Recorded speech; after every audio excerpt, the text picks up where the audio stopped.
Hey kids, it's time to get some SML podcast all up in that.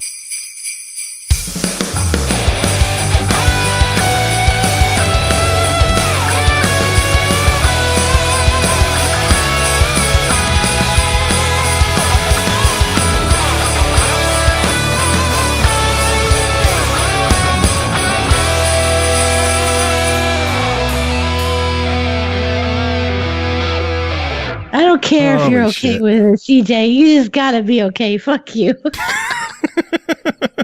It's any consolation, my life's going somewhat better. I mean, congratulations. I just had to flex on you real quick. Look at all the fucks that she gives tonight. Behold my garden of fucks, for it is barren.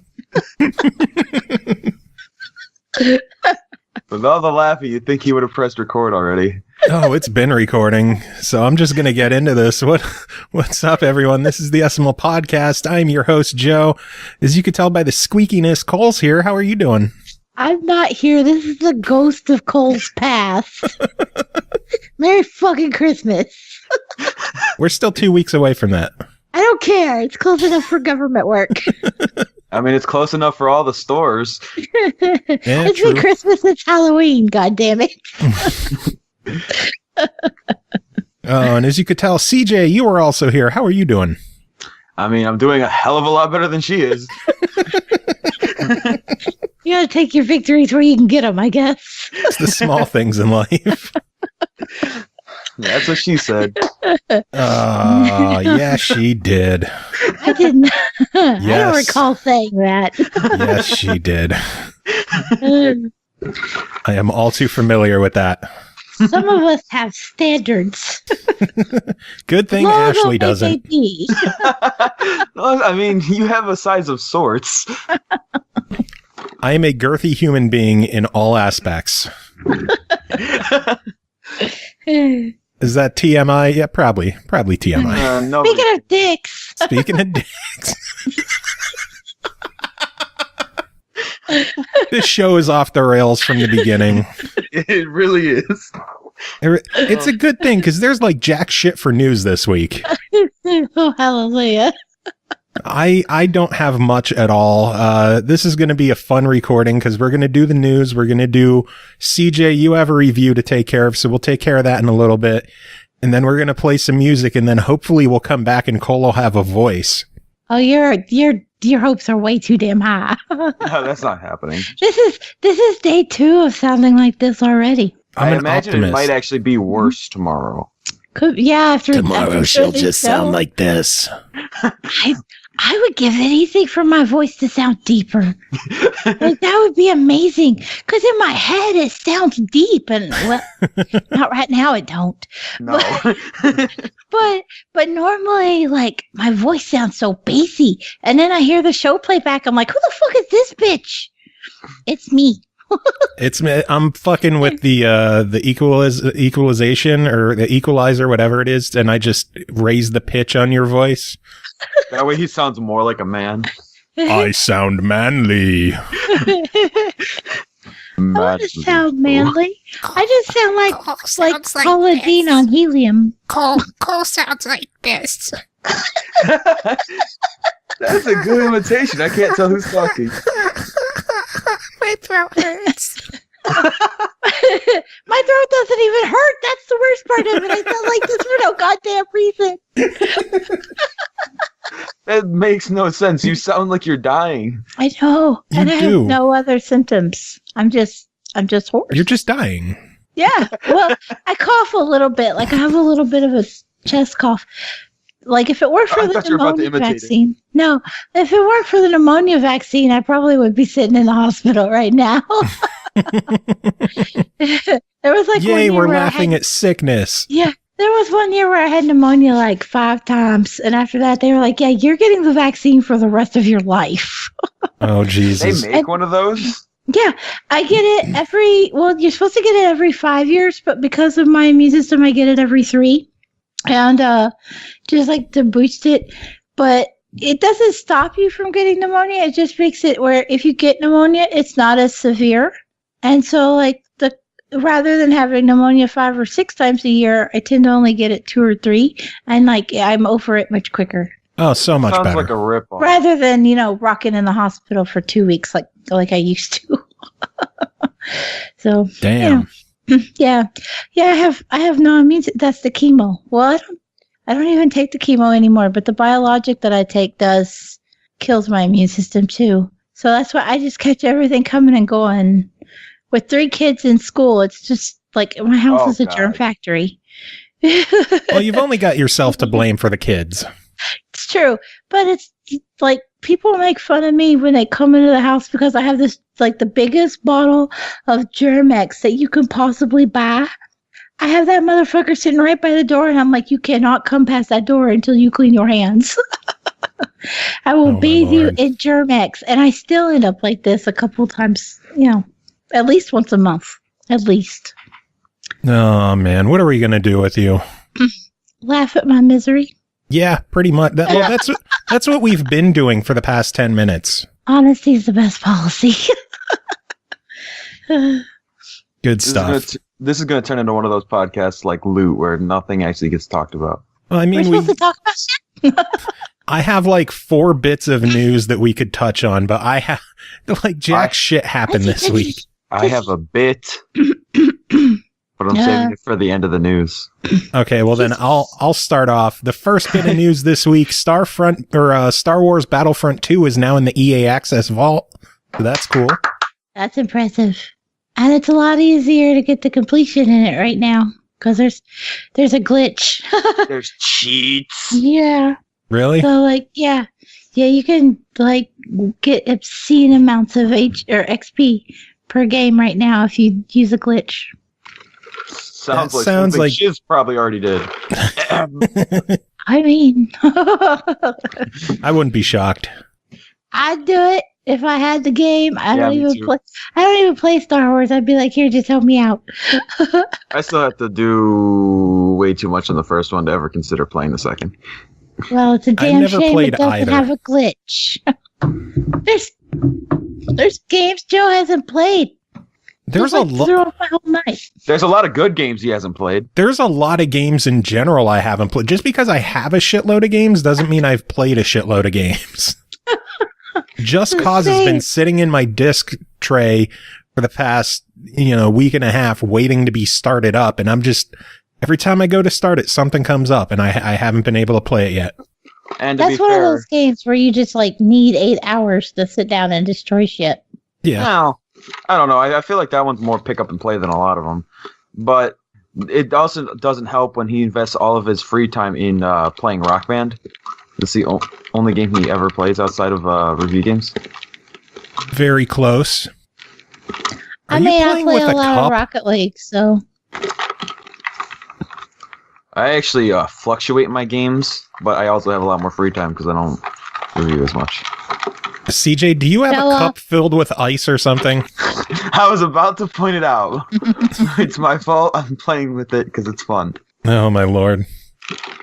Well, on the bright side, one of my cats just took a dump and it is unbelievably awful right now. I understand the feels. Oh, my God. That's one of my cat's litter boxes are in the bathroom. Yeah, mine's tucked away. Ours is a room away, but it's just like carrying in here and it's like a wave hitting me. Well, don't you have 17 cats? 8. So you're close. Close enough. That's still almost grounds for crazy cat lady. Oh, I am a crazy cat lady. That's beyond the grounds for crazy cat. You know what? I think more than 3. Yeah, I'm crazy. I have 2, and I'm I'm good. Well, you're also a crazy goat lady, or at least you were. I don't have goats. I miss my goats so bad. Okay, you're a crazy chicken lady. To be fair, that's true. I calling have a lot somebody of a goat lady just seems more insulting. Oh, it just means I'm the greatest of all time. Thank you for acknowledging. You can't even come back at that one. You're just done for. Yeah, I can't argue there. Let's see, what other news? Monster Hunter World is going to be getting a massive Iceborne expansion late next year, and then early next year they have a collaboration with The Witcher, where players will take on the role of Geralt of Rivia, once again voiced by Doug Cockle, and going on Witcher-inspired quests in the Monster Hunter world. So that is pretty awesome. Whoa! The hell is that reaction? I was showing enthusiasm. It was not well done. That was the fakest enthusiasm I've... Whoa! I was just practicing for my bit later. Whoa! Whoa! But in all reality, like as popular as Monster Hunter World was, I'm surprised it took this long for it to start getting DLC. Yeah, you might say that they took a little too long and missed the mark. Yeah. I don't know that it's going to hinder them though, because the following for that game is they're pretty hardcore. Are they still? I haven't. Yeah, because they, even though they haven't done like a legitimate DLC, they've kept up with doing events and limited time monsters and stuff like that. So yeah, I suppose I don't really have friends to talk to about games, so I don't really notice when they're still going. You don't have friends. Neither do I. Yeah, I was going to say, what the fuck? All your friends are fake friends just to get free codes on a podcast. Can't deny that one. Was that too real? Just a little. Cuts deep, CJ. That cuts deep. I thought so. And just remember, you just got a code for a game. I'm not denying. So you're one of those fake friends. Oh, I know. I think it'd be creepy if we really were friends, because I'm like 20 and you're like 50. Ouch. goddamn. I'm joking. That one cut a little bit deeper. Was it the Son of age a thing? You can't act like I'm not already a creepy guy since you did the show with me for how long? Oh, I know. And it's not like every time you turned off the show, it's just like, and now it's time to grab the lube. Hey, little boy, what are you playing these days? I'd always be like, just give me the codes. Nothing, Mr. Code Man. What are you playing? What do you want me to play? Ugh, I don't like that. This is taking a turn toward the creepy. And I can say that even though I sound like this. And Joe is not helping his image at all. Not at all. I don't have an image. What kind of image do I need to put on? Who am I trying to impress? You have an image. It's just not a fake one. It's just not a good one. Honesty's the best policy. Yeah. So yeah, Monster Hunter. I think it's cool that they're going to have a crossover with The Witcher. I love when games do crossovers. It's such a cool concept to me that, you know, these different universes coming together and we get to play them. It's like 2B from Nier Automata is going to be in, Soul Calibur next week, I think. I think, if I'm not mistaken, there was a Devil May Cry crossover with Monster Hunter already too. You could get Dante. That's cool. As your Monster Hunter, which is pretty hardcore. But yeah, it's impressive. I just wish I hadn't took them so long to do it, because it's legitimate DLC with actual new quest lines and stuff. Yeah, and that's still like a year away for the Iceborne expansion. It is. It's a good chunk of time, and it's gonna be tough to keep everybody on board. I mean, they've done okay, but most games usually have DLC within 2 to 3 months of release.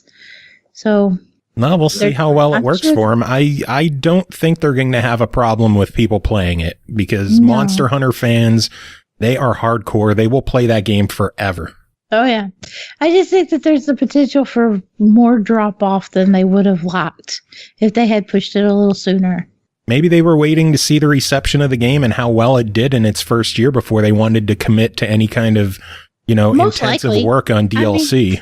I mean, that's the, inevitable conclusion, and I think it's probably pretty head-on, but I hope it doesn't negatively affect them in the end, because I do think if people are enjoying a game as much as people seem to be enjoying Monster Hunter World, then they at least deserve DLC that they, to add on to that game and keep them playing it. So I'd hate for them to be like, oh, well, it took us a year and a half to get out the new DLC and only 2,500,000 people played it.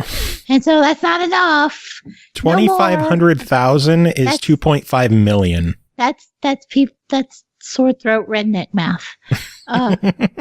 But in all reality, though, like you could have 57 million people playing and they be like, what was us? That's not enough for our shareholders. And you not see anything else. Yeah. I think I just finally gathered what she sounds like.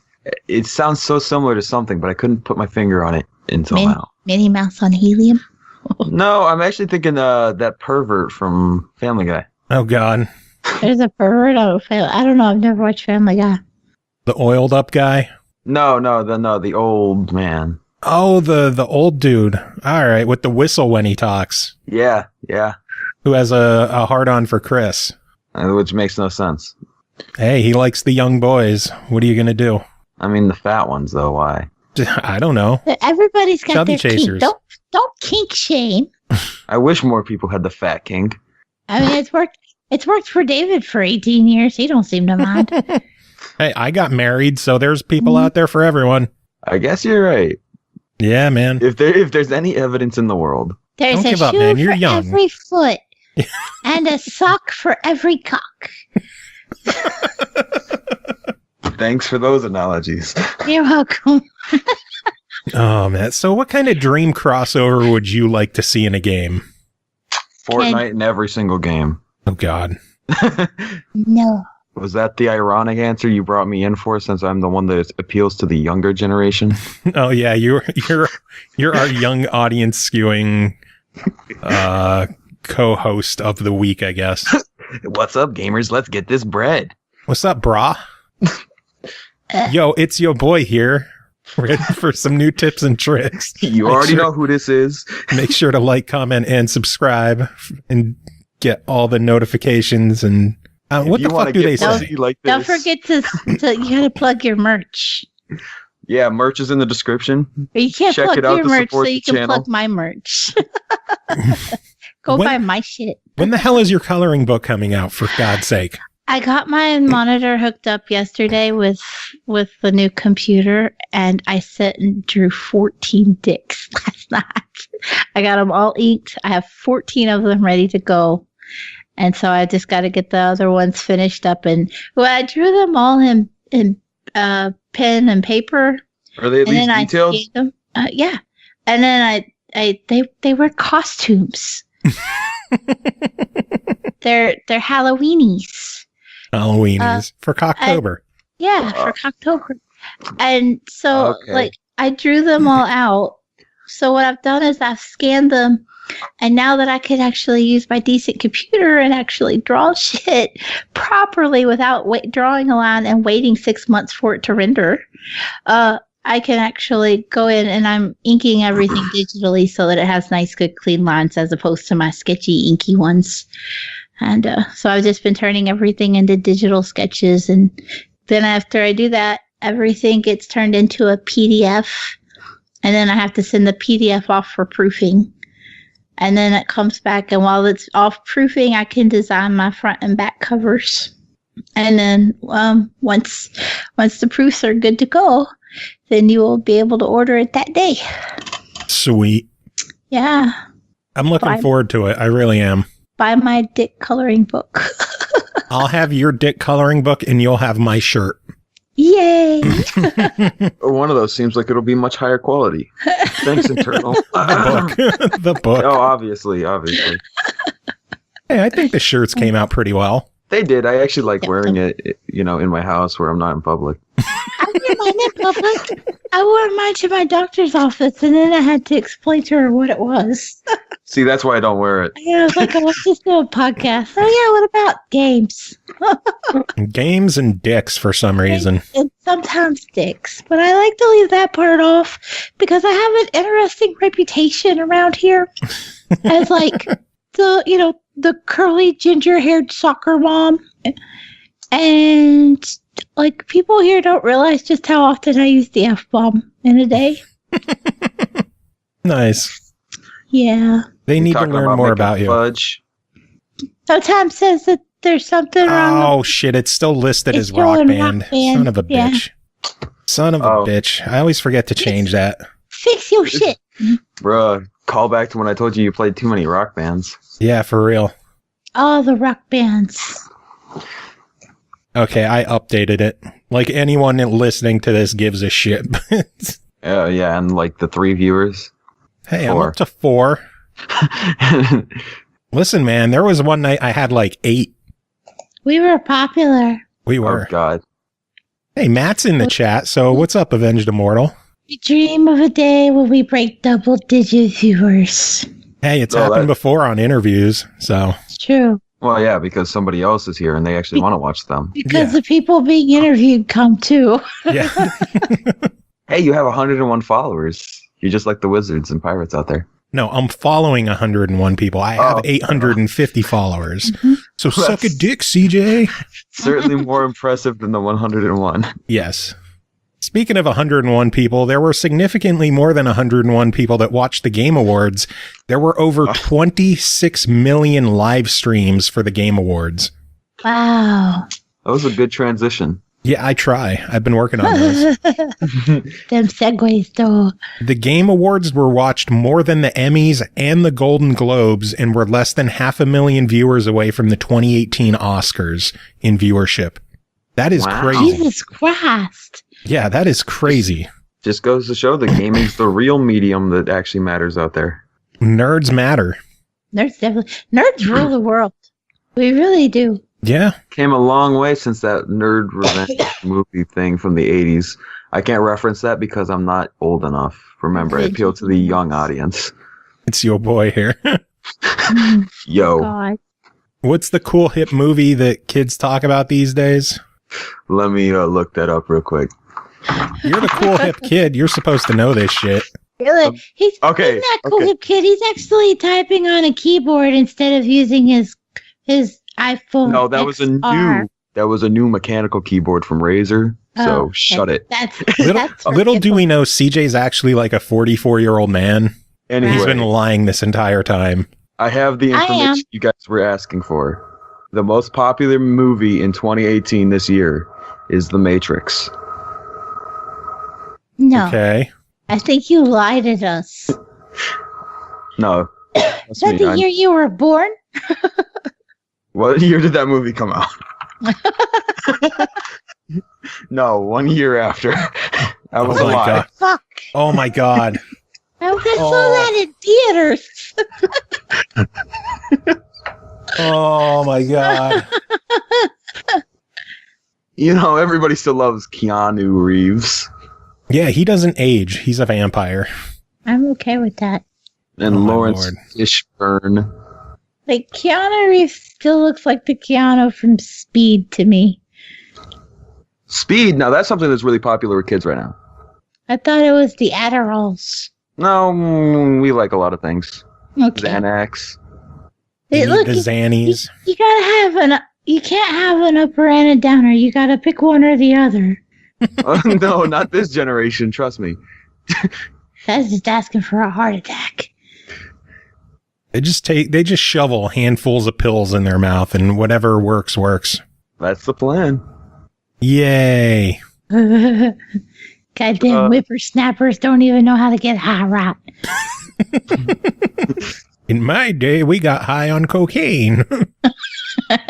Well, if you want to know, it's because it's your fault. You guys had to screw up this world so much. Snorted it. I say all this like I'm not a millennial. I know. Well, Joe isn't. In my day, we snorted pixie sticks and we liked it. That explains a lot. Have you ever snorted a pixie stick? No. Okay, me neither. Some classmates of mine did, though, because they were fucking weird. I don't imagine it accomplished much more than giving yourself a nose burn.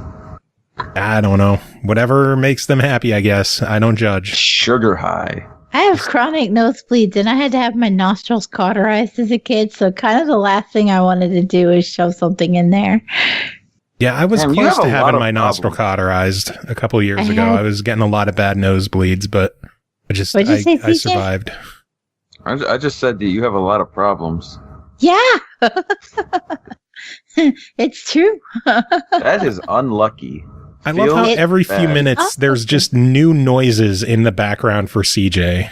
Look, I keep it pumping. There's a party behind me. There's one that sounds like a dot matrix printer. He's not old enough to even know what a dot matrix printer is.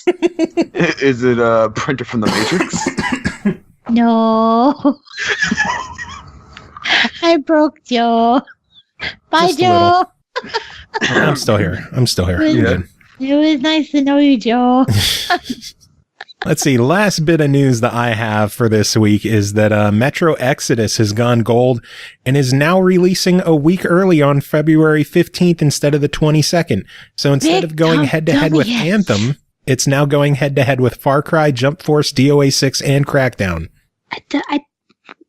February sounds like a bad month to release. I guarantee you we're going to get to the end of January and there's going to be about 74% of those that are going to push back. I mean, we already lost Days Gone. What else moved out of February? Yeah, that's in like May now or April. Yeah, May. Rage 2. That sounds like a good idea and a safer bet at this Really? point. Yeah. Although Rage 2 has nothing to worry about. It's Bethesda. All they have to worry about is their company shutting down before everybody gets their canvas bags. They're gonna pull a telltale. We can't afford to make the canvas bags. Let's just dip. Yeah, they're gonna pull a telltale and go tits up. Everybody's gonna be like, "Didn't see that coming," and the rest of us are gonna be like, "Yeah, we did." It's all about those bags. I mean, they're getting sued, so it's pretty bad. Are they getting sued? They are. Yeah, there's a class action lawsuit against them now. Because they already came out and said that they were going to be making the canvas bags. Well, I don't know if that was a response to the lawsuit or if it might have been. Yeah, that might be their way of trying to settle it. Like, fine, we'll give you your goddamn bags. You could keep all your Xanax in. Dude, canvas bags are perfect for drugs, let me tell you. All right, CJ, what was the news that you had? All right, let me get into character. Into character. Oh, this is CJ with some crazy millennial news. Except I'm a part of the next generation that nobody fucking knows what it is, so we just Gen find Z. ourselves in you. You're Gen Z. Fuck off. Anyway. I know things. The news I have for this generation, because we're super hype, is that stuff probably happened in Fortnite this week. Thanks for the update. Back to Joe. That was really helpful. No, but here's the thing. Now you can hashtag or whatever the thing is. Hashtag Fortnite.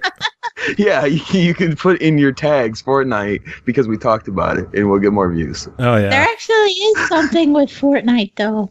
What? I mean, it did actually get an update. I know the real news. So the Fortnite creative is now available for everybody, which we knew was going to happen. It was going to be exclusive for a week to the people that bought the Battle Pass, and then it was available for everybody. But now Epic Games has also announced that they're releasing that their cross-platform framework for everybody to use. It's available to all developers for free. That's cool. Yes. Yeah, so it's actually good news. But It's one of those, like, it's a double-edged sword. Because you don't want them creating a monopoly of cross-platform framework. But it's pretty cool that they're making it available to people who might not have otherwise had it available to them because now it's there and it's free. Yeah. Now we just need Sony to stop being pricks about crossplay and open it up to everything. Apparently, we talked about this from the Game Awards that Dauntless was coming to console in April on Xbox and PS4. It's apparently going to have crossplay across all platforms. Oh, I did not know that. Yeah. And it's supposed to hit Switch later next year as well, and that'll be included in it. If that's legit and if Sony's on board with another crossplay game, maybe they are, starting to open up and maybe we'll see more games get crossplay. And the interesting thing about the crossplay announcement from Epic Games is that they're hollering, oh, now it's available for every developer for free, but they swooped in on Ashen and because of them throwing money at Ashen, it lost its play anywhere and crossplay. It sounded more and more depressing as you continued the sentence. Yeah, but I mean, we saw that happen just last week. We talked about it after the Game Awards, where when Ashen was released, it was supposed to have been Xbox Play Anywhere, and it was supposed to be crossplay, and because of Epic Games stepping in, it released simultaneously on the Epic Games Store, and it didn't have those features. So, is that something we're going to see happen more if Epic Games keeps sticking their finger in the crossplay pot? Well, the developers of Ashen, the publisher of Ashen, Annapurna, already came out and said that Play Anywhere is going to happen eventually. Yeah. So whenever it releases on the Windows 10 store, it will be Play Anywhere. Yeah, eventually. Yeah. But it was ripped out on launch. Yeah, which was shitty. And I don't want to see other developers fall into that trap. Yeah. That's not good marketing. Not at all. So. I don't know. I guess we'll see. Anyone else have any other news? I think I'm good. I think I got enough of my news for kids. Your millennial news update with your pound signs. And I had more millennial news than CJ. No, you did. But here's the thing. If it wasn't for me, it wouldn't have happened. You did remind me. Brah. That's a good point. Yeah, no time saying still no word on the Xbox onesie production. I know that was supposed to go on sale a couple weeks ago. And the day before it happened, they said that there was an issue with production and it was being put on hold. You got to give them credit, though, for being honest about it. Being like, look, it wasn't up to par. Yeah. We weren't going to sell you something second rate. So kudos to them for at least realizing that their product wasn't going to be what it should have been. Because I have no doubt that those things are expensive. I've bought onesies for my 14-year-old. I know how much that shit costed. So how much did it costed? $49. Damn. Ouch. Yeah. For a junior's onesie. And also I was going to get onesies for the other girls this year. I was going to get them all a set of unicorn onesies. And after I totaled it up, I was like, yeah, I'm not paying $150 for unicorn onesies. Sorry, Fair kids. enough. My niece wants to get a mermaid tail to swim for Christmas. Like they make mermaid tails that you wear swimming. Mm-hmm. They have mermaid tail blankets too. Those are actually pretty cool. Kids these days. Yeah. I know, right? Fucking hate them. Sons of bitches all I mean, I love kids, and this is why I do the updates. Might want to watch the wording there, CJ. Okay, fair enough. To go back on my statement, I actually really hate kids, though, for real. Like, keep them away from... If you have kids, we can't be friends until they're at least, 12. That's why I have cats. It's so much between me and you, CJ. Number 3 is going to be 6 next week. So good thing I never considered us friends anyway. Yeah, I know. So, I mean, it was just like CJ is brutal tonight. I know. It's my new work environment. I've just learned to be very mean to everybody. CJ's like, fuck everyone. It's because I have to be so fake nice to everybody at work that it's just like, when I get home, I just let it all out. You are brutal. All right. So yeah, you heard it from CJ. He only wants to hang out with 12-year-old kids. Yep. Fuck off. That's about right. I hate kids. You said unless they're 12, you want to hang out with 12-year-olds. No, I said I can't be friends with people that have anybody under 12 as a family member. So you'll only hang out with 12-year-olds. Not the point I was making. That is the point I am inferring. The point is that anybody under 12 literally makes no sense and can't form words properly, and I can't stand talking to them. Oh no, we just got hosted for 9 viewers. Oh shit. We're have to be entertaining. Sorry. Are we over are we in double digits now? I think so. Shit.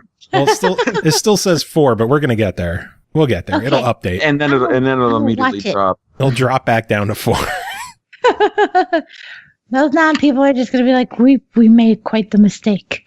This was a drastic mistake coming over here, but thank you, Chris, for the host. Oh, that guy. Okay, cool. No, different Chris. No, which one? They all exist. There's a lot. Different Chris than any that you know.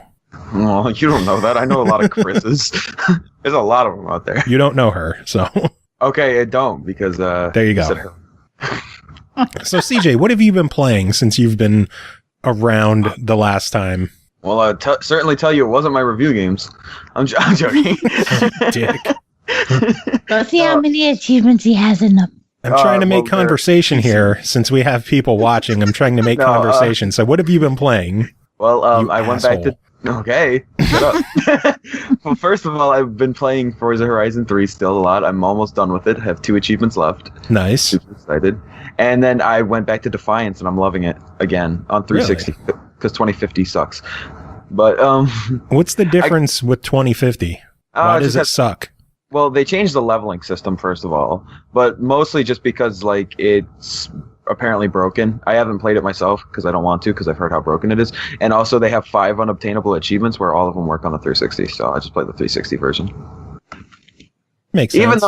Even though, funny enough, the achievements are the same exact achievements. Like the list just got transferred over, but some were removed. Yet they managed to break them in the Xbox One version. That's impressive. Yeah. I mean, it's not impressive considering it's Tryon, and they always fuck things up. That's why I'm glad they stopped updating the 360 version. It kind of works right now, so just leave it alone. Don't touch it, please. Please don't. I still regret the fact that I bought that game brand new. Yeah, that was a bold choice. I got it for like $20 a few months later. I bought the $150 edition from GameStop. Now that's... Why do you hate yourself? And it's still not the worst purchase I've made. No, it's not. I still say, I have the Defiance, the stupid collector's edition that came with the messenger bag. That bag is still really cool, by the way. I still use it all the time. I have the Duke Nukem Forever collector's edition. I have Aliens Colonial Marines collector edition. And still the worst purchase I have ever made to date, Guitar Hero Live. I hate that game so much. Fair enough. Didn't we talk about that last week or the week before? Probably, but I will never pass up a chance to shit on Guitar Hero Live because I hate that game so much. I don't think I have a purchase I incredibly regret. Nothing at all? I mean, there's definitely games that I regret putting on my tag, but that doesn't necessarily mean I purchased them. What do you regret playing? What do you regret starting up? PlayerUnknown Battlegrounds, that's for sure. I don't like Battle Royale, but unfortunately, I had played it while it was Game Pass, or not Game Pass, Game Preview. So it's like, there was no achievements at the time. I figured there was no issue. Most developers, even if they do unlock retroactively, you have to launch the game first. This was not the case for that. It just unlocked immediately. As soon as the achievement list Good. which just locked me into playing a game I hate. In your face. Good. And then there's I regret purchasing Hybrid because I bought it and then didn't play it, and then by the time I went to play it, the servers were dead on the 360. What's Hybrid? Exactly. There we go. It was a third-person shooter that looked kind of like Halo, but the entire combat was like the movement system. You didn't actually get to freely move. You would just dash from platform to platform, and you'd be behind cover. It was a weird game. That sounds weird. It was weird, and it didn't last very long. But it was only a $5 arcade game. Oh, that's not that bad then. No, I don't. I mean, I regret buying Monster Hunter World because I still haven't played it, and I bought it when it released for the $70. Why did you pay $70 when it's only $60? Because I got the edition with the extra shit. Yeah, that'll do it. I thought maybe you went to Canada to get the game. Oh, yeah. No, I went there to get the weed. Tell Shiz to mail the good stuff down. I'm not allowed to smoke anymore. I'm about to get a new job, and I had to pass a drug test on Tuesday. Ew, Luckily, that's gross. Smoked. Yeah, I know, right? But it's a good paying job, better than mine anyway. So hopefully I'm going to be getting another new job soon and then quit that one that I have. Hey, Chris just subbed to the show, so thank you so much, Chris, for subbing. We appreciate you. I am thrilled that you subbed. Oh my god. That is awesome. Thank you so much. You're so fucking kind. CJ's a dick. You can ignore him. No, I'm being very CJ's a genuine. It's just I'm basic just doing my big mouth impression of Lola. Cole, what about you? Any games that you regret picking up, Cole? Realistically, I buy so few games that usually when I get one, I'm pretty happy with it. I can't think of anything that I've paid for and been like, well, that was a bad idea. Exactly. Generally, if I don't like a game, it's because I got it for free or in a sale that it was so cheap that it's insignificant that I bought it anyway. Well, following CJ's lead, are there any games that you fired up that you regret playing? She's a reviewer, Joe. Please. Ooh, that's a loaded question. As long as it's not on the show tonight. It's not tonight. There's been a few over the years that I've taken for review, and I've just sat down with my head in my hands and thought, why do I do this to myself? Was one of them Horse Racing 2016? Oh, you cannot shit on Horse Racing 2016. Yeah, I mean, my bad. That game is incredible. It combines the best elements of gaming, spamming the A button and breaking your forearms. Oh, that was definitely one of my low points. And I always try to find the good when I'm reviewing a game, and so even the ones that I just really fucking hate, I'm like, oh, it's okay. It has its perks, or it has this, or it has that. But there's a couple where finding that high point is just really fucking hard. Yeah. Plutobi. Plutobi was and I think Uncanny Valley was one of the first ones I gave a deny it to, and I felt so bad about it because it's really not a bad idea as far as the game goes, but the art style compared with the type of gameplay it was miserable, and I was just so miserable playing it. And it's like an hour-long completion, and I can't bring myself to reinstall it to finish it. Pixels and horror games don't mesh. They really don't. And Especially this is from one a of those, 2D perspective, too. And it's one of those where, like, you're trying to play it on a big screen. Now, like, maybe on a phone or something that's small where the pixels, like, the 8-bit looking pixels aren't an inch by an inch, you know? Holy shit, Chris just cheered 1,000 biddies. Thank you so much, Chris. You are... I don't know why you are so kind to us tonight, but thank you so much for your support. Chris, you officially have earned the title Better Than Joe. Yeah. I think that's the most we've ever had cheered at once. That is the most. I think I've had 500 before, but that's the first 1,000 I've seen. That's a cool looking gem too. Yeah, it really It is. is. So what? That's like equal to $10 bucks. $10. Okay. So again, thank you so much for your support. It means so much to me. It really does. It really is appreciated. It means a lot to Joe. CJ appreciates nothing. What? I don't get CJ's the an $10. ungrateful son of a bitch. That's what CJ. Where's my portion of the $10? You got Why it do I care? He got it for free anyway. You get paid in CJ. I get paid in promotion. The only reason you're getting that game is because I already bought it. Oh, okay. So, Yeah. I've had a few of those. I'm sure. Oh, you know why I'm reviewing games on Steam? Because nobody else wants to take them. That's why he keeps sending them my way. Oh, guess what? Cole has a computer now. Computer. I did. Okay. And it's so fancy and pretty, and it was cheap as shit.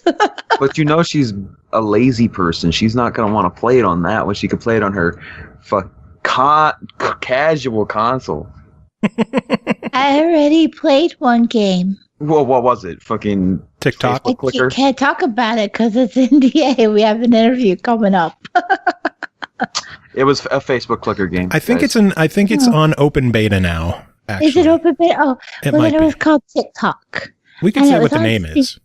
And I played it, and my computer did beautifully, even though it's You're not allowed to definitely... say anything about it. No, my computer, I could say anything I fucking want about my computer. No, you're not. I mean, I bought it for super cheap on the Facebook Marketplace, and the guy was like, he said it runs one Fortnite, and I was like, well, I don't give a fuck if it runs Fortnite. I just want it to run a bunch of indie horror games. Yeah, I was like, I just needed to run indie, some small horror games, and I need to be able to use it to draw dicks. And the guy was like, win-win. Yeah, and he just like kept going, okay, but it only has this and it only has that. And I'm like, dude, you don't understand. What I am trying to tell you is that you could hand me a potato with a Windows sticker on it, and it is going to be a dramatic improvement over what I am currently on. And so he's like, well, if you're sure you're good with it, I'm like, I'm good with it. Why is he trying to backpedal his own sale? I think he thought that I wasn't smart enough to realize that it wasn't like top of the line. Oh, it's because you're a woman. Okay. Yeah. And he had to mansplain it to you. Yeah. Yeah. And so it was just like, he kept going, okay, now it's only got this much. I can see that. I can see the picture of the inside. I know exactly what's in it. So he's like, listen here, little girl. I want to tell you that the monitor but it's separate from the computer. you have to plug it in. Do you know what a cable is? My other computer was an all-in-one, so the monitor wasn't separate, and so this is an upgrade. There you go. The sad upgrade.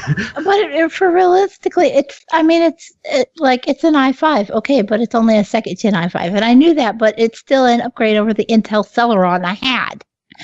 And he's like, well, it has a graphics card, but it's just an AMD Radeon, and I'm like, okay, but I didn't have a graphics card. It's still an upgrade. You don't understand. I realized that for a hardcore gamer, they're going to turn their nose up at this $350 computer, but I am happy as a pig in shit right now. And my nose is super 90 degrees up. I'm sure of it, but that's okay. But I paid $350. Actually, 90 degrees would be a perfectly normal nose. Okay, 180 degrees. Don't go out without an umbrella or you're going to drown. So, but I got a monitor, I got a gaming keyboard, I got a gaming mouse, I got the computer, and all I'm using it for is to draw dicks, and I'm happy. That's joy in life. Really is. The first thing I did was set my graphics monitor up and draw a dick. I was so happy. I'm sitting there drawing penises going, David, look, I'm happy. And I did it sounding just like this because I've been sick. And so I'm just like, penises for days. And then I stopped and I think I drew a bird. And you get a dick and you get a dick and you get a dick. Everybody's getting penises. Chris is really regretting her decision to support the show right now. Not everybody gets a penis. Or that was just their way of informing you that they want an early copy of your coloring book. You want to pre-order the Cocktober coloring book? I feel like you missed your mark on the Cocktober. Well, they were Cocktober drawings. I drew them all in October. But now you're going to have to wait until next year before it's a seasonal item again. Yeah, but that's okay because everybody else wants it anyway. Well, you don't have to call it a Cocktober book. You could just call it an adult coloring book. Yeah. That's boring. I want flavor to my name. I was really trying to push it before the end of Halloween or October because I wanted to call it Halloweenies, but I missed out on that boat. I might still call it Halloweenies because they're all fucking wearing costumes anyway, and I don't care if you buy it in December or October. Just give me money for dicks. Illustrated by Eternal Rage Ing Boner. Yeah, I got kids to buy Christmas presents for, so buy my dicks. Well, get it made, get it produced, and I am working on it. I cannot wait for it to be done. We will pimp it out on the show. Yay! We'll get pre-orders up and running. We'll tweet out about it. Yay! I'll take my cut. And with all of that, I have one tip for you, and it's not a tip. This is the millennial tip for your book. You should just call it NBA Dick Boy. Okay? And then you have to draw one that has herpes on it because, I don't understand this reference. You wouldn't. It's for young people. I don't get it either. It's a rapper who has herpes. Genital variety. I Okay. would assume most rappers have genital herpes, to be fair. Well, that's a strong assumption. I mean, have you ever listened to a rap song? Joe has rap songs. Do you think he has genital herpes? I didn't. Joe, are you a rapper, Joe? And I don't know. I don't want to talk about this. This is an old stage of my life. I've played songs on the show before, so they exist out there. They're just not good. I don't know. Like a couple of them are decent. Now you're gonna have to play one at the end of this episode. Yeah. No, I already have. We're doing the changeover to Christmas music with this episode. So well, didn't you make a new Christmas song? Oh God, no. I can make you a beat. I have No, you FL can't. Studio. Yeah. Okay, make a beat and I'll do a new song. Okay, I'll make a Christmas themed beat. Make a Christmas beat and I'll write to it. This is only going to delay your review by 6 weeks. Yeah. And then it would be too late for a Christmas song. Speaking of reviews, we should probably get to those, huh? Yeah, eventually. Yes. Some people have to work in the morning. All right. Well, CJ, we'll take care of your review first because that's how this show is being laid out and edited. So, first game to talk about tonight is called DUSK, developed by David Szymanski, published by New Blood Interactive, released December 10th out of Steam Early Access for $20, but is on sale until the 17th for $16.66. Battle through an onslaught of mystical backwater cultists, possessed militants, and even darker forces as you attempt to discover just what lurks beneath the earth in this retro FPS inspired by the 90s legends. CJ, you previewed this one quite a while ago. It is now out of early access. How is it?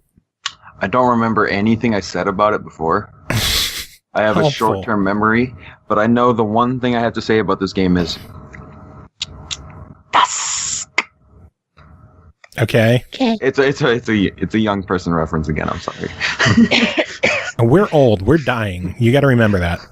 Oh, I know. That's why I need to get this review going soon, because otherwise, you guys are going to pass. Anyway, so basically... Fuck you. Want me to hit him with my cane? Yes. Come over here, CJ. Do you have enough power to lift that anymore? Anyway. No, that's what David's for. All right. DUSK is a game where it is basically well, that's exactly what the description says. That's why I hate that you read the descriptions, because it just tells you exactly what the game is and ruins the point of me describing it. I can't help it. I used to not read the descriptions, and then it was too hard to explain what some of them were, so I started adding the descriptions. So Fair enough. Deal with it. So I'm going to reiterate everything it said, but change its words like I'm in high school again. Go ahead. So basically, this is an FPS that's retro. It's inspired by 90s games. Not Cite your sources. Yeah, no, I'm changing the words. I'm changing the words. Shh. And you have to fight mystical frontwater cultists. Military people who are rude and mean dark things. Anyway, I had to change it. Anyway, the real review starts now, so you can just, if you like the actual game, like, here's the part where it starts. It's good. It's really, really, really, really good. Like, wow good. Basically, it's split up into 3 campaigns or episodes, kind of like Doom, except Doom had a few more. But basically, that's the concept, is that you start they're called episodes, and it's basically 10 little missions within each episode, and you just play through them. They all have a consistent story that's just basically locked into the thing, or the one episode, and that one episode kind of has a theme throughout it. And then the next episode has a little bit different of a theme. It all continues in a storyline, but the themes are very different per level. So like in the first level, it's mostly in either underground or in like farmland. Like there was a couple of scenes with corn mazes. Ugh. And weird scarecrow things that, like, half the time they don't come off their thing and scare you, and then the other half of the time they come off with a shotgun and just start shooting you. So you never know when to expect one to be real or not. This game is shockingly horror-like. Like, it's constantly building anticipation, and every time you turn around and there's an enemy that just got released, and it just scares the shit out of you every time. Like, even though you know to expect this because it's this game, it's still, with the music, it builds up so much anticipation that it still scares the fuck out of you every time you see something new. Nice. And I like it for that, but I also hate it for that because I don't like horror games. And so it's like, whatever, at least mine doesn't drag on the floor. Mine doesn't either. I had C-sections. Fuck you. Well, it was more so an age thing. Anyway. Anyway. I wonder how many times anyway has been said in this. Anyway. Speaking of dicks. No, but seriously, I mean, and then you get into the second level, or I might be confusing with the third, but it's basically like a city landscape where you're fighting through buildings and office areas, that kind of stuff. And it's just an insane game, and I don't know what was in the third one because I didn't get enough time to get into that one, unfortunately. We don't all have time to beat every game. He didn't finish the game. Oh, like you finish any of your games. Finished most of them, actually. Well, you also have more time than I do. I usually, the only time I don't finish is if it's super hard or it hurts my hands. Oh, this game. Oh, speaking of difficulty, this game is easy. It's easy and you didn't finish it. He's hard. I just don't have time. Yeah, shut up. Learn to speak. Okay, Mr. Am I going to have to separate you two? But no, it's not actually easy. It depends on the difficulty. You have quite a few difficulties. You can make this game completely impossible for yourself by selecting the masochist difficulty, which means that you get killed in one shot, and Nice. It's very hard to avoid hits. Or you can make it as easy as you want by, I guess. Okay, so the way the description of the difficulty accessible makes it look is that it would be like normal, because it says accessible is good for any player with any skill. So I chose that difficulty thinking it was normal. But it seems like it's actually the easiest difficulty in the sense that you start with 200 health instead of 100. And the hits only take, I mean, it depends on the enemy, but it still doesn't take very much damage away from you. It's a weird thing where I think accessible is actually supposed to be the easiest difficulty, where you're just able to play through the game and kind of experience it without having to really worry about failing. I like when games include difficulties like that, because not everyone is a masochist that wants to put up with crazy difficulty. Sometimes you just want to experience what the game has to offer. Well, exactly. That was like my complaint with the last game I reviewed, is that it was a permadeath game, and it's like, well, this isn't fun if you can't get past the first part because you can't experience the game. I like a game where you can experience it all even if you're not good at games. I mean, I wouldn't have chose this difficulty if I had known that it was like this. But that being said, I did enjoy my playthrough with this one, so I still enjoyed my time. I just didn't expect it to be so easy to play. The enemies, they have a pretty good variety and they look really good. The whole design of the game looks amazing for being a completely 90s retro look. It still looks really good. They managed to mix the 90s with also some modern graphics. And so it really makes it look amazing. Like the fireballs that they shoot, those look realistic and good. But then the enemy looks like a KKK member. Oh God! And I'm not making that as a joke. Legitimately, I'm looking at this. I'm hoping to find one in the Steam. No, they don't have any screenshots with those guys in them, because I want to show those because they look exactly like KKK members. Well, you're murdering them, so that's a good thing. Yeah, exactly. You stand against racism. Then you also have these weird chainsaw dudes, which are the first enemies you see in the game, and they look like Freddy Krueger with overalls and a sack. And then the only reason I say they look like Freddy Krueger is because they're wearing plaid. There's no actual connection to Freddy Krueger at all. But basically, yeah, they're just wearing plaid with overalls and they have a sack on their head. And then they chase you around with chainsaws and they're kind of fat. And then you have the very tall scarecrow men with shotguns. And then I don't want to spoil all of the enemies because some of them come as a surprise. There is military people that are possessed, though. Those are in the game. Yeah, we covered that part. Oh, yeah, I know. I'm making sure. Or what did I call them? Military people who weren't nice. Something like that. But You're a schmuck.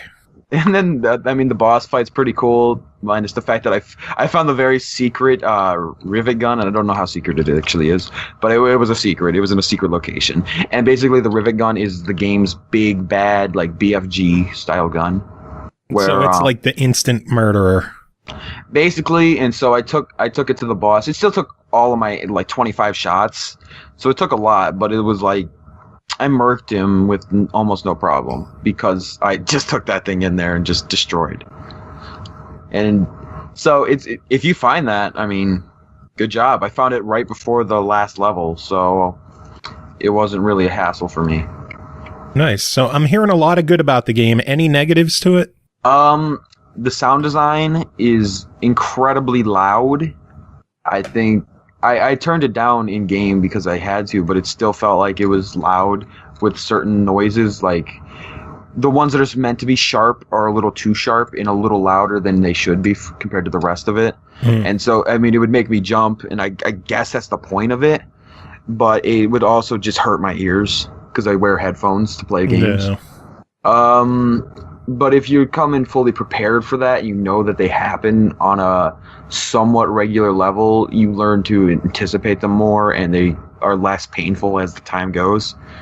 I feel like there isn't a whole lot of negatives to it, just because, I played it on the accessible difficulty, so I don't know if it's complete bullshit on the other ones, but the fact that you can change the difficulty means it doesn't matter if it's bullshit on the others because you don't have to play on those. Yeah. I didn't get a chance to play any of the multiplayer because at the time I was trying to play, there was nobody. But well, that's the joys of pre-release. So exactly, it just came out. Like, there's not going to be a whole lot of people playing it yet. It'll probably, it's already getting really good reviews, and it has a lot of people reviewing it. Like, it has almost 2,000 reviews on Steam already. Damn. So people are buying it, but I think a lot of them are playing it because of the single player and the fact that, at the time of the original Doom, the only multiplayer was really like split screen. And even that in a first person shooter wasn't really imaginable yet. Yeah. It's sitting at overwhelmingly positive on Steam, so it sounds like they're doing something right. No, the game is beautiful. The gunplay is amazing. I love the design and the different environments that you run through. It's an incredible game. It's like much better than a lot of other games in the same genre trying to imitate the 90s look, because right now that's a very popular thing going around, where a lot of games are trying to be the 90s first-person shooters. And this one, I think, nails what 90s shooters are. It feels just like Doom, but with vast improvements in modernization thrown into it. Awesome. So overall, $20 on it. What do you think? I think it's absolutely worth the $20. One thing I forgot to mention that makes it even more modern is the fact that you can dash slide, which is awesome, and it looks incredible doing it. Like, if you were running and you press the crouch button, you just slide. That's awesome. And I hear the soundtrack is incredible. Oh my god, it's orgasmic. That's all I got to say about that. That's literally the best thing you can describe anything, because the best thing a human can feel is an orgasm. Yeah, I know the soundtrack's available on Andrew Holschult's Bandcamp, so you might want to check that out. Yeah, do it. I don't really mess with Bandcamp because I've never used it before. But if that's your thing, get it, because it's good. Or just buy the game and have the soundtrack. Buy the official soundtrack with it in the Intruder edition. Nice. CJ, it is always good having you on. I know you're about to duck out. We have a lot more reviews we got to take care of. So do you have any final words? Play more Fortnite. Yeah. No. That was supposed to be like, comment, and subscribe. Drifter out. I'm disappointed. It's your boy. All right, moving on. Now that CJ's gone, we could continue on with the rest of the show. Yeah, this is the good part. Fuck CJ. Yeah, fuck CJ. He was brutal tonight. He was unnecessarily savage. He was. He was just cutting us down like crazy. But we got a couple back at him. Yeah. If I wasn't, so sick and feeling gloomy that I could be like, I'd be punching a little harder, but I got issues, clearly. So Yeah. I like how earlier in the show I made mention that we were going to cut up the recording so that you could feel better. And here we are a day later. And you're not feeling any better. I don't feel any better. That's a thing. Excuse me. At least, I mean, yeah, I know. There is no excuse for me. At least my back feels a little better. Like, I was actually up and walking about an hour ago. So I am mobile. I used my cane today. I didn't have my husband breathing down my neck to use the walker instead. So, you know, take your success and failures where they are, I suppose. But I guess so. Yeah. I have all my cats around me right now. They are all like, what the hell is... I only have one cat with me. I've got 3 around me right now. That's not all. That's not even that's what, a third? I can't math. Close. It's a third of the cats. And also one of them is mine. You're just borrowing her. No, Predator's not around me right now. Oh, Predator needs to be around. No. We need more black cats. No, because she doesn't shut up when she's in here. I'm okay with that. I have a water bottle in here for when she comes in, because when she comes in, it's because she wants her probiotic, because she's irritating, and she comes in and she just meows like crazy. So. I have one black cat with me. Raven is over here on the desk. I don't know.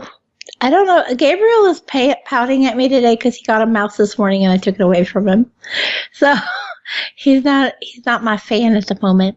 Yeah, we have some mouse traps set up. We're getting mice for the winter, and we have 8 cats and we have mouse problems. What the fuck?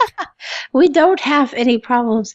The crazy thing is, like, when I got Gabriel, he was so tiny and little, and I was like, oh, you're just the best tiny little thing ever. And then, like, a week later, that tiny little adorable big-eyed kitten had already killed, like, 7 mice. And I was like, you are a vicious murder beast. You are a murderer. And he has not slowed down. Like, there's the moment a mouse peeks its squirrely little head into this house, it's dead. That's all there is to it. Bye. You are a poor, unfortunate soul. And the funny thing is, we had Raven for about a month, and we were like, Gabe must really have the mice thing on lock and key, because Raven, we've never seen him with a mouse. Gabe comes to bed with me at night, but Raven actually sleeps in the girls' room. Girls'? Yeah. Okay. Look. Just going to accept it and let you move on. It was just a little extra pronunciation. Let's roll with it. But he sleeps in the girls' room. And now I'm all fucked up from that. But, like, apparently he's clearly concerned that they're not getting enough to eat, because he left a mouse by their door the other morning. And I was like, oh, that's bad. But kudos to him, he finally got one. Tynus in the chat is asking why Carnage is not on the podcast anymore. Carnage? I don't know, because he spends too much time making puns. Yeah. And we don't get any work done. And I say that because we're supposed to be doing reviews right now and we're not getting any work done. You're getting nothing done, and I've got an hour until my kids get home. All right, so we're going to move on. We have a couple more reviews we got to take care of. The next game to talk about is called Thronebreaker: The Witcher Tales, developed and published by CD Projekt Red, released December 4th on Xbox One and PS4 for $29.99. Thronebreaker spins a truly regal tale of Meve, a war veteran queen of 2 northern realms, Lyria and Rivia. Facing an imminent Nilfgaardian invasion, Meve is forced once again to enter the warpath and set out on a dark journey of destruction and revenge. Cole, tell us about it. Pronounce Nilfgaard again. That was funny. Nilfgaardian? Yeah, there you go. I don't know if it's any better. I can't pronounce it either. So you know how sometimes we go into these review games and based on the franchises that some of these games are from, we kind of already start off with like these preconceived notions of what we're going to get. Mm-hmm. Go ahead and throw all your notions out about this game. even though it says Thronebreaker and, it's from the Witcher series, and it does have its roots in the Witcher universe, this is actually a 2D isometric RPG, which already puts it way out of league from what the Witcher is. Just a little. You also play as the Queen Maeve, and as far, I haven't played I have the Witcher games and I haven't played them. I know, it's a thing. It's a recurring thing that happens. But Shame. As far as the Witcher universe goes, this is set during the Second Nilfgaard War, which is apparently a prequel to the Witcher trilogy. As I said, you play of Queen Maeve. She's the ruler of Lyria and Rivia, and she has gone on this, I guess in a roundabout way, you would call it the warpath. As the war is raging through, you have to guide her through this and help her make her decisions on on what kind of ruler she's going to be. Every decision that you make affects the game in some way. Not all of them are good. It may affect the types of characters who remain in your party throughout the duration of the game, who's by your side, who becomes a foe as opposed to being a friend. And you have to realize and come to terms with the fact that you can't keep everybody happy all the time. And you have to make decisions that are going to benefit your kingdom or benefit your pocketbook, or, sometimes you have to do things that you feel may not be the most moral, but are unfortunately necessary. There's never really a right or wrong way to play the game. It's just that everything you do is going to have some kind of consequence. I love that the characters that we encounter are all multifaceted, very well-written characters, including Queen Maeve herself. The dialogue is actually, it's pretty much what you expect when you hear somebody say The Witcher. Like this kind of well-written, solid dialogue that makes sense in context. There's not anything where you go, well, that was just a useless one-liner. Everything is rooted to the story, and it feels like it has a purpose. For gameplay, like I said, it is a 2D isometric RPG, but there's actually card combat.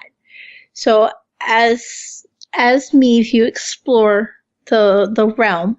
Everything has this incredible, artistic, sketchy-looking art style that's really beautifully illustrated, and it's all very flat. But as you explore, you'll look for certain materials that you need for your army. You need to recruit troops. You need to find materials and resources like wood for upgrades of your camp. And you need to find gold. Not every way you go about finding these things is honorable. And you sometimes have to grapple with the terms of that. But when you actually come across a battle sequence in the game, the person it's much like the old school turn-based RPG games, whereas the first person to instigate the battle is the one who makes the first move. But the combat system is card-based, so you have to focus on deck building. You have to focus on creating a hand that's going to be useful and help you actually win. There's different types of cards, ranging from, rising up the farmers in the field who will come to your aid, to archers, to generals who can give extra orders. They all have their place and their purpose. The combat field, the playing table, if you will, is laid out into 4 rows: 2 for the enemy, 2 for the player. You have Queen Maeve on the side, as well as whoever you're going against. They will generate an order that can be used to help you out, but it will have a cooldown period of a certain number of turns. The basic rule is that you want to have more power on the field than your enemy. That's usually how it is in war. You want to be more powerful than your opponent. Yes. So each card has a power number. Some of them will be as small as 2, whereas others can be 15, 20, 25. They all have their own different perks and rules. You can put the war wagon down and it will generate 2 additional cards to the right. Or you can put down the archers and they can take away some of the power from the other side. It's definitely all about strategy and using your deck in the best way possible. Some of these battles are against supernatural forces. Some of them are against other war units, and some are just against the elements. Some of them are puzzles. For example, I came across a rabid cow, and I had to take out the rabid cow before it took out the other cows in the pasture at the same time. Interesting. I come across a rock slide, and I had to break up the boulders before they got to my character. All through card battle? All through card battle. It's really creative how they've gone through and created all these different battle scenarios. One of the neat things about the puzzle battles as well is that the cards that you have for those are separate, and usually there's some kind of modified rule set for the puzzles, so that you're not just stacking up your deck to where you're going to annihilate no matter what you come across. Sometimes you just have to deal with what's there. Yeah. And then they'll change up the rules like, oh, this is a shortened battle. It only has 1 round as opposed to a normal battle that has 3. And the winner, best 2 out of 3 wins. So it's a very interesting way to go about it. It keeps things fresh so you feel like you're not just, playing the same cards over and over because they're overpowered. Sometimes you just have to think of different ways to use the cards. One thing that I thought was really interesting is that there's a few different difficulties. And of course, the harder ones make resources more scarce and things like that. But there's actually a story mode difficulty. And you can play through the game and skip the battles. Interesting. And you'll still get the resources as if you won. I played it on story mode even though I didn't skip the battles. I didn't feel like I needed to, but when I was going into it, I was like, I have no idea what I'm getting into here. And I want that option. Now, in the harder difficulties, they take that option away. But Obviously. For story mode, if you're stuck, you can just press X and skip it and go on and continue to get the story. You're not locked down to a place where you're stuck. You can just keep going. And then if you find that you're stuck and you do use that skip, that gives you the chance to go back and look at the deck you have been building and change it up before you get to the next fight. That's pretty cool. It's actually a really accessible way to play the game that, I would have never looked at this and thought that's something I can get through. But I had so much fun just working my way through and learning how to play the battles and just exploring and listening to the stories of the side characters and discovering the quest and everything. It was just so much fun. Nice. So overall, $30 on this one. What do you think of it? I think $30 for it's a steal. It's a lengthy game. There's a lot to it. There's a lot of different ways to play it. And I think you're going to have a good time with it. I give it a buy it. Nice. This one has been on my wish list. I might have to bite the bullet and pick it up. I think you should. I was so shocked by it because I was just like, I don't know how I'm going to feel about a Witcher game when I haven't played the others, but it's far enough removed from the rest of the series while still being rooted in that universe that I felt like I was comfortable with it even without the context. Yeah. And now you have an excuse to go back and play The Witcher 3. I do, because I have 2 and 3 and they're just sitting there. Yeah, you should play The Witcher 3. I know. You should. Next. Next game to talk about is called Hello Neighbor Hide and Seek, developed by Dynamic Pixels, published by tinyBuild, released December 7th on Xbox One, PS4, and Switch for $29.99. Also available on iOS with a free initial download and a $14.99 full game unlock. Hello Neighbor Hide and Seek follows the tragic story of the neighbor's family in this dramatic prequel to Hello Neighbor. Experience playing a game of hide and seek with your brother as you both deal with the loss of a family member. The game explains events that lead up to the original stealth horror hit Hello Neighbor. Cole, tell us about Hello Neighbor Hide and Seek. I gotta say, first and foremost, how long was the first Hello Neighbor in development for? Like, it was in early access for a long ass time. And then all of a sudden they're like, surprise, here's the sequel. Or prequel, I guess. Yeah. Yeah. And I'm sitting there going, you don't need another 94 years of development? What happened? I don't understand. It kind of becomes apparent, though, pretty quickly that a lot of the things that plagued the first Hello Neighbor game are still present in this one. Yeah, there's a few quirks and some glitches. For the story, it is a prequel. It takes place with the events prior to what we see in the first Hello Neighbor, and it gives us some kind of closure and explanation for some of the things that happened in the first game.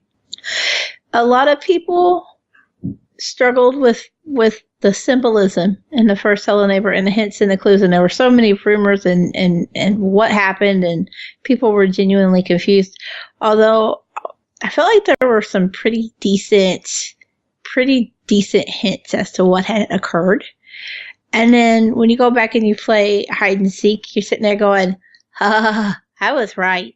And I didn't want to be right, because my theory was pretty damn grim. So just, it is a horror game, and just things are pretty horrifying, especially toward the end. As opposed to playing a neighborhood kid exploring the neighbor's home, this time we are actually playing as the children of the neighbor.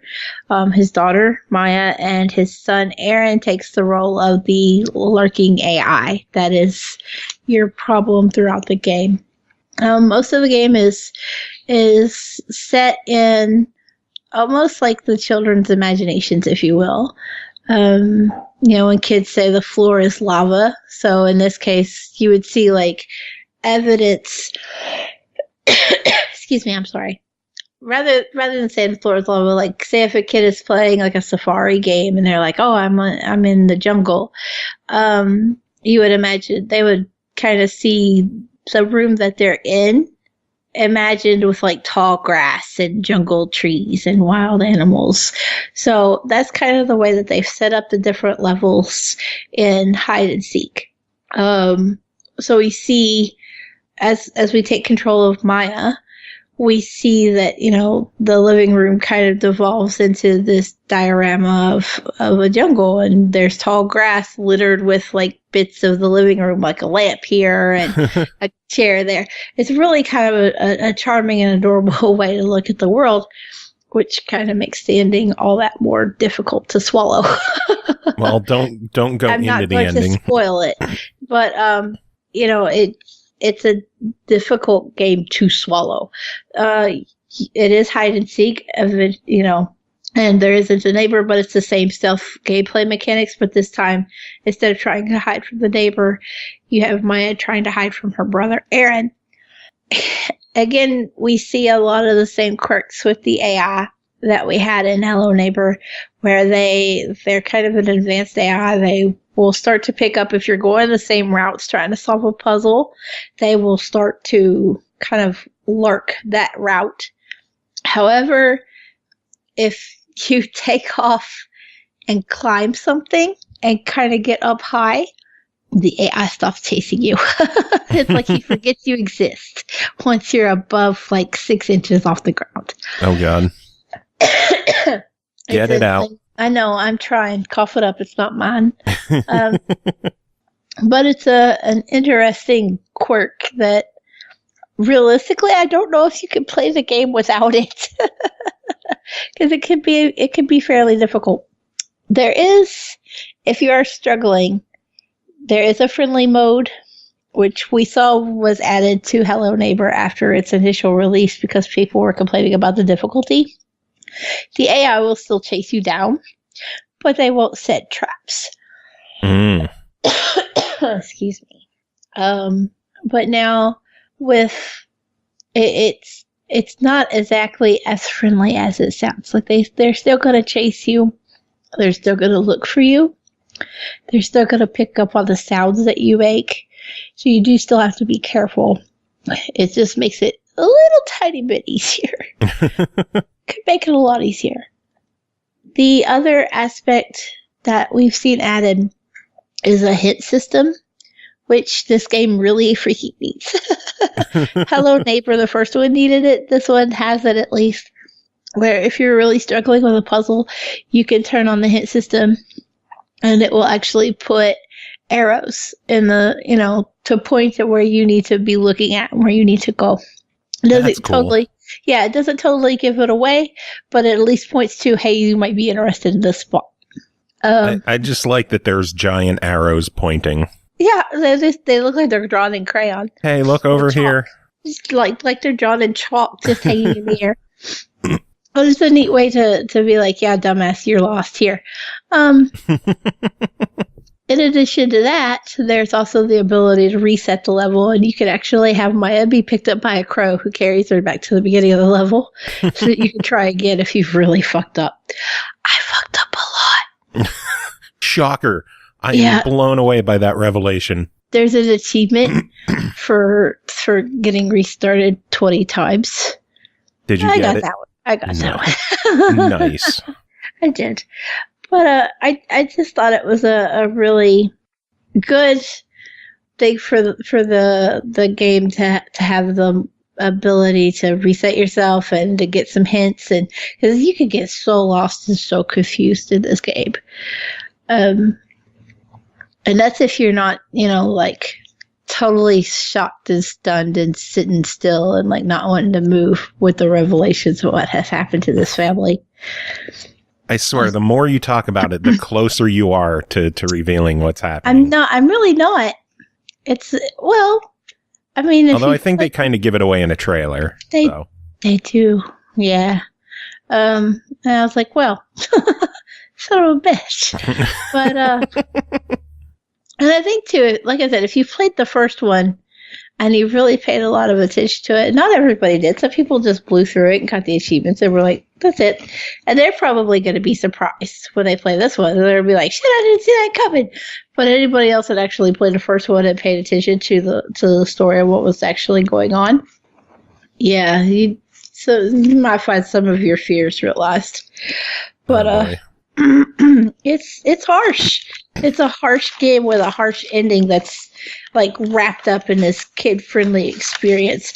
I just wish that they had learned a few more lessons and it had not been as clunky as it was. And maybe they'll work on it some more. Maybe they'll just keep getting better because they have made a lot of improvements to the Hello Neighbor franchise.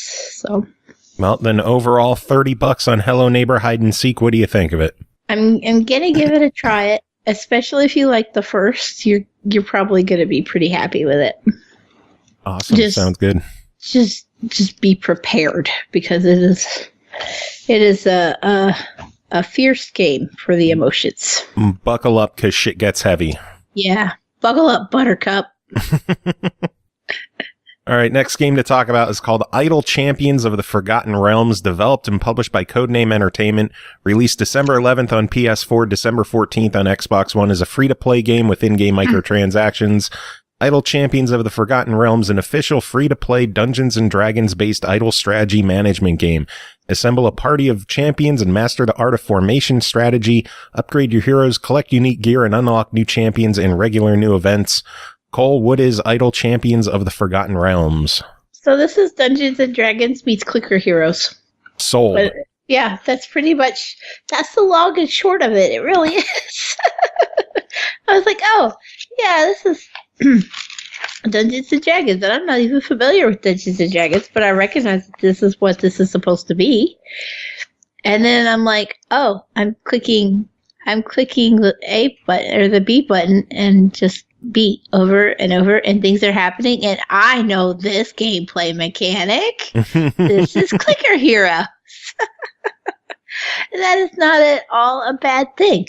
It's amazing how much you can like sit down and start clicking B, and suddenly you've lost 72 hours, and you're like, Oh my God, But- you don't even know. but I have so much gold now. I have so many heroes to buy. And so many levels to upgrade, and you're just like, the more that you purchase, the more powerful characters, and you upgrade them, the further you're going to make it, the more gold you're getting per drop, and you're just like, I am an unstoppable force with my B button, and you just want to keep pushing the B button. And then you complete the adventure and you start all over again. Yeah, that was depressing. But then the good news is you get to start all over again and you get to rebuild everything. Yeah, but it's still depressing to be like, son of a bitch, I lost everything. You Well, get to keep, like, your Equipment. your equipment, but you lose your characters and you gotta start all over again. That is much not like Clicker Heroes, because Clicker Heroes keeps going for fucking ever. Oh no, you can reset Clicker Heroes. Yeah, but it's more of like an option as opposed to you don't have a choice in this one. Well, in Clicker Heroes, you kind of have to if you want to progress further in the game. So it's nice. I enjoyed with Idle Champions that they kind of force you into resetting so that you can't just keep going and you just hit that wall and make no progress. They kind of force you to reset and reevaluate, and they'll put different twists on what you have to do. They'll put obstacles in the formation that you have to work around. You have to get further than you did last time. More bosses that you have to go up against. It forces you to reevaluate the formation of the characters and how you want to optimize the layout of the characters to get the most damage per character. That is true. And I like to just click forever. I just want to be overpowered and hitting my B button, Joe. You want to know what I loved about this game that What you is mentioned that? hitting the B button?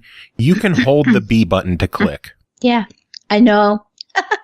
I love that. Because Nor- Clicker Heroes wore me out pressing A all the time. Yeah, and in this game, you could just hold the button down and it doesn't click super fast, but it's a steady, regular click that you could just sit there and hold the button. Then, of course, go ahead. You know what you could do?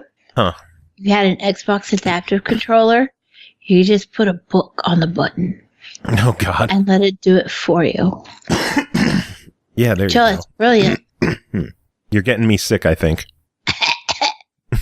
Enjoy. Want a cough drop? Yes, just send it to me over the internet. I'm not allowed to. David says it clogs up the router. So yeah, I'm not sure what else we could say about Idle Champions. It's a clicker game. It is an idle management game that you just have to keep at it and keep going and keep unlocking characters. And what else is there to talk about in a game like this? There's really not, and that was one of the things that kind of made me sad about it. I was just like, I had a lot of fun, but when it's it, and you just start over. I mean, the best thing that you could say is that when you're having fun with it, I'm sitting here doing these reviews with you, and I'm just itching to get back to Idle Champions and keep playing it.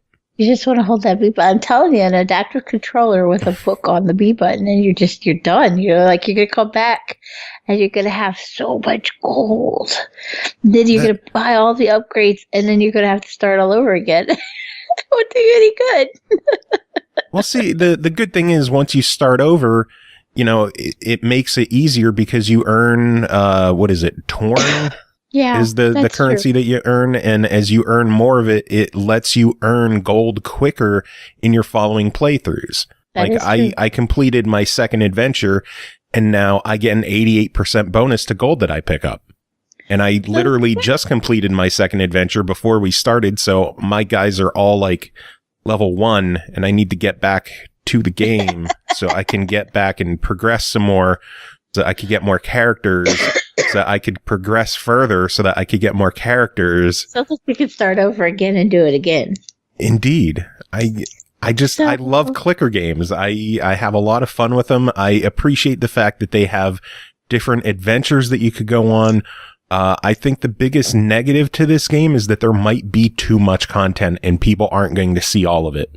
It's true. Yeah. Because there's an absurd number of adventures that you could go on with different difficulties and different target levels that you have to get to. And, you know, they take time to get through. Obviously, this isn't a game that you're meant to play for 4 hours straight. It's meant to be something that you check in on. You progress your levels. You level up your characters. You get new characters if you can, if you could afford them. Maybe stick with it for 10, 15 minutes to see how far you could get. But it's meant to pick up and play for a little bit, set it down, and come back the next day and rework. That with is the what money I that like you best earn. about it, though, is that you don't have to sit and hoard over it to get anywhere. You can come back tomorrow and you'll have beat shit. Mm-hmm. And I'm never mad at that kind of adult gameplay. It's like, oh, this game is just going in the background, and I'll come back to it tomorrow before I have to review it and see what it's done. Meanwhile, I've got to go play more Thronebreaker. And that's the beauty of idle games, is you could pick up and play it for a few minutes in between other games that you're playing. Yeah. And that's kind of how they're designed to be played. Yeah. I like that, though. I like that, I've got a break. I'm going to play Call of Duty, and then I'm going to switch over to Rocket League. But first, let me load up idle, Give me 15 minutes. I got to check my idle champions real quick. See how they're doing, and then I'll come and play. And it was nice to do that. Just check in and be like, look at all this shit I got while I was gone playing something else. You feel like you did something big, even though you were just like letting that shit idle. Very true. So as a free-to-play game, I got to say this is absolutely something worth downloading and checking out. First off, it's free. So there's no reason not to grab it and try it. Indeed. We need a rating for try it or for free games that isn't buy it. Download it. Okay. Yeah. Does it rhyme? But go for it. It's something worth playing. It's worth downloading for free and playing. In terms of the in-game microtransactions, you can spend money to buy chests in the game, or you could power up characters, get unique items, buy different heroes that you could swap out the characters that are in the game with different characters. That's entirely up to you if you feel it's worth dropping the money on. Personally, I'm probably going to drop, $5-10 on some chests just to support the developers and get some unique items. Yeah, because it's fun to do. I could see it if you really enjoyed it enough and you want to see more of what there is in the later levels, where like after you've restarted a few times, then dropping a couple bucks could help you out and help you go quicker. Yeah. Yeah, definitely worth checking out. Absolutely. I agree. One last game to talk about tonight is called Big Crown Showdown, developed by Luminal Games, published by Sold Out, released December 14th on Xbox One, PS4, Switch, and PC for $12.99. Big Crown Showdown sees friends become foes as they compete for the crown in 4-player local and online multiplayer combat. Set over 3 wacky worlds full of medieval shenanigans. Avoid perilous hazards, engage in frantic fights as you attempt to knock your opponents off 15 crazy courses in the ultimate royal battle. Cole, tell us about Big Crown Showdown. I got a question first. Okay. Did this come to Game Pass? I don't believe so. This is a game that really, really, really would benefit from Game Pass. So you can play local multiplayer or online, which is fantastic. I always say more games get online. It's great that that's even an option. But when I tried to find an online game, and again, play pre-release, and I play early ass in the morning, so it's not a surprise, but I wasn't really able to find anybody online to play with. I waited forever. I never found a match. Well, pre-release, so yeah, that's going to happen. That's a thing that happens.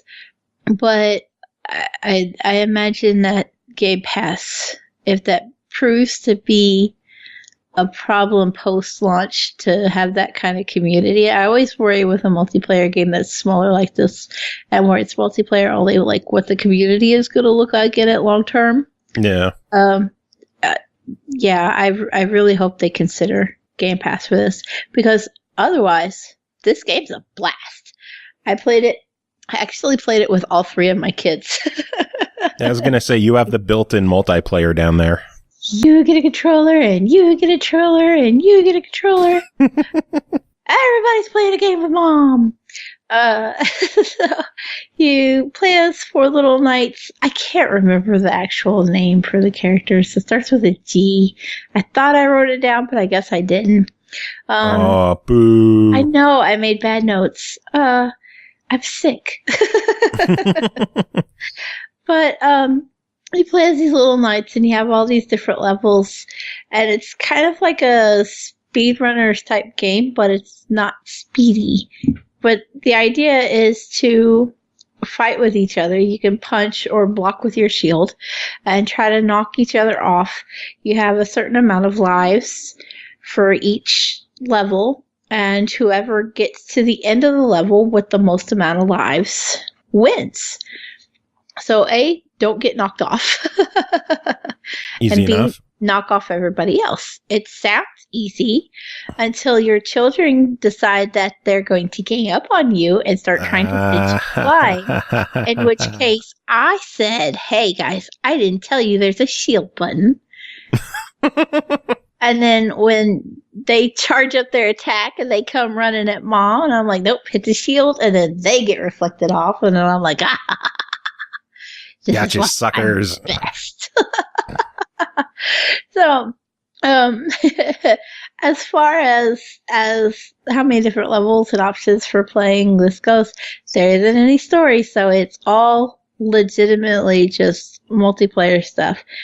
There's 15 levels with 3 different areas. 5 of the levels look like they're on a castle type setting. 5 of them are snowy with frost machines that will freeze you in place. And the other 5 are like a desert area. You can just click quick start and the game will mix and match and pick 10 of those levels. And what you do is you just play through the playlist of levels on repeat until somebody has finished often enough with enough lives to hit the cap level. If you're playing quick match, that's 20. So if you can get through 4 levels without losing any lives, that's all it would take. But if you keep dying and everybody's losing lives and you're only getting 2 or 3 points per run, then it's going to take you a little longer. Yeah. And then if you play through them all, it repeats and starts through them again.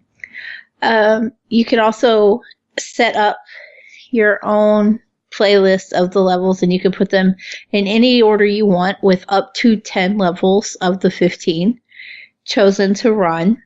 And again, it will just loop through them over and over again. You can set up how long the matches take, how many lives you have, what your final score needs to be, if you give extra points for winning, how fast the camera pans through the map, and if you get bonus points for knocking each other out. So there's a lot of different options. You can customize it if you want longer games, shorter games. I played longer games against number 1. Number 3 was starting to get a little pissy around the end of the second level, and you're like, yeah, we play shorter games with her. But it was just a lot of fun. Everybody was giggling.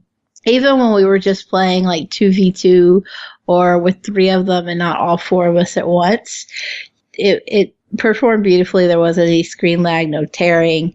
It was a lot of fun.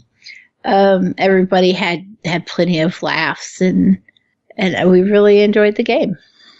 Plus, there's online play. So if you don't have friends like me, yes, then you can play with me. Yes. That's if I actually remember that you sent me an invite and answer it. Well, then overall, $13 on this one. What do you think of it? I do give it a very recommended try it. I think $13 when there's 15 levels and multiplayer is the only aspect of it could be a little steep. I'm crossing my fingers and hoping for DLC for extra levels in the future, though. Cool. Yep. And there's online. And there's online. Which is always I love stressing online in indie games because it's not enough. Yeah. There's how many people that release their indie games that don't have online. So rock on if you take the time to implement online into your game. Yeah. We appreciate you. It's definitely appreciated. Like I said, when I clicked it and I saw all that, I was so giddy. I was like, "Oh, that's great!"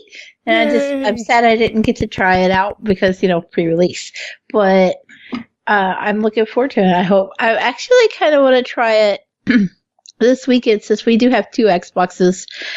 I want to try and see how it plays with the 2 Xboxes, if we can find each other or if I can just invite number 1 while she's on her console. But we were playing local because all 4 of us were playing. Well, shoot me an invite. I'll play with you. Sounds good. Cool. So that is it for this episode. It's probably not early enough for you because you feel like shit, but we made it. Yay! We made it! Yay! Maybe next week I'll sound less like shit. Maybe. Music this episode is going to be from the Game Composer's Christmas Volume 3 from Scarlet Moon Records and Materia Collective. So check that out. A lot of good stuff on there. I'm going to play a couple of songs from that. And that's it for this show. Cole, do you have any final words to end it all? I can't even say any words. You just said a bunch of words. Don't give me that shit. I said too many and I'm done.